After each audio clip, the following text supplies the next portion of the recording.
So, part 2 of the trigonometry videos.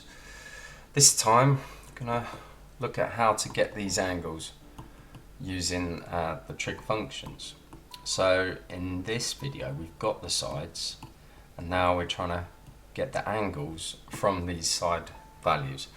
And again, we've got 3 ways of doing that, but they're slightly different for each angle, even though they're the same method. You'll see what I mean. So I'm going to call this alpha 1, and that can be 2.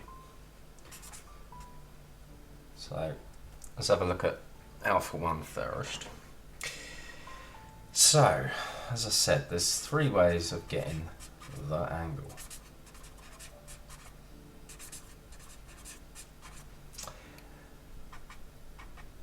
Now the first one is using the inverse sine function. So that's sine to the -1. And then you need to use the same ratio as we did in the last video, so it'd be opposite over hypotenuse.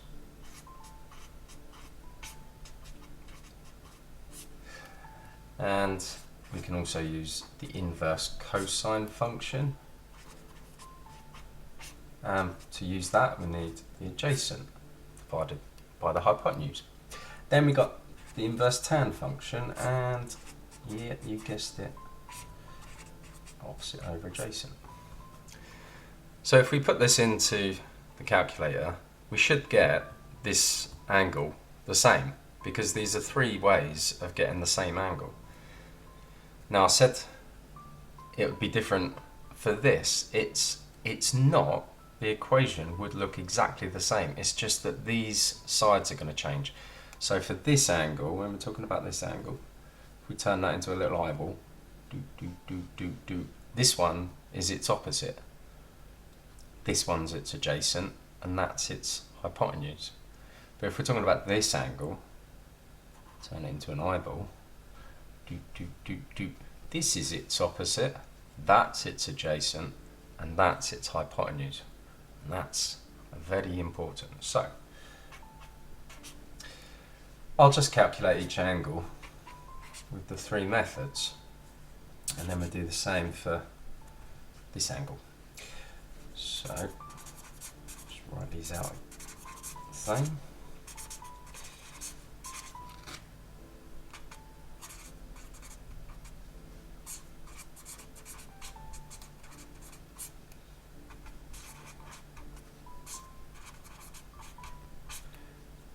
I think my pen is probably going to run out very shortly.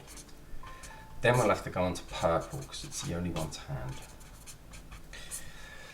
Okay, so they're all written out now. It's just a case of putting it all in, really. So these 3 will give us the same angle. These 3 will give us the same angle. So the sine one first. Sine to the -1. Which is just a button on the calculator, as you'll see in a minute. So nothing to fear. Now its opposite is 40. And its hypotenuse 50.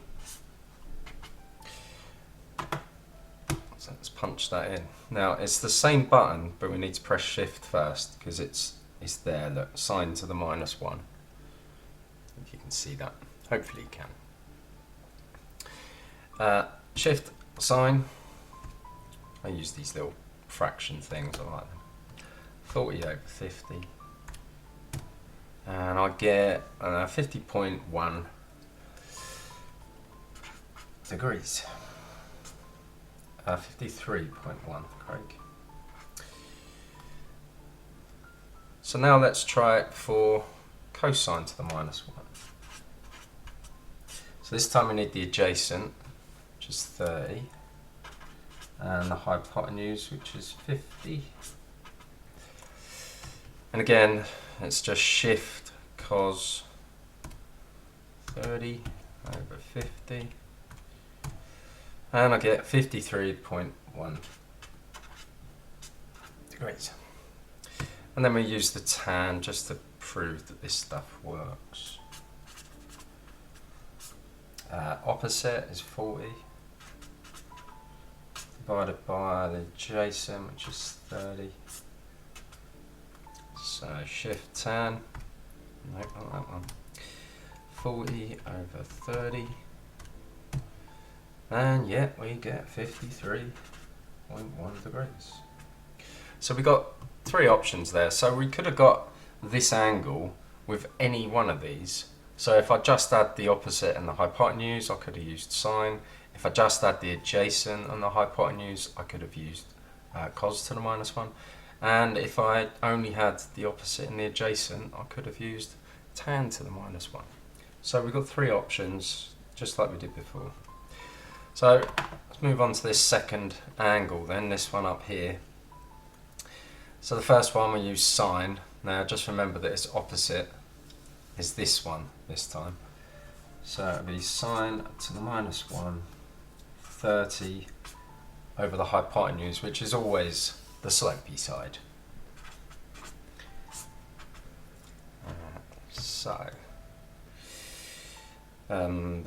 So from this point we could use a bit of logic. Now that we know that angle, we know that's 90. 180 minus that should give us that. Let's just do that. So minus 53.1. So we're looking for about 36.9, and obviously, you know, I've kind of rounded there. So shift sine 30 over 50. So we get 36.9.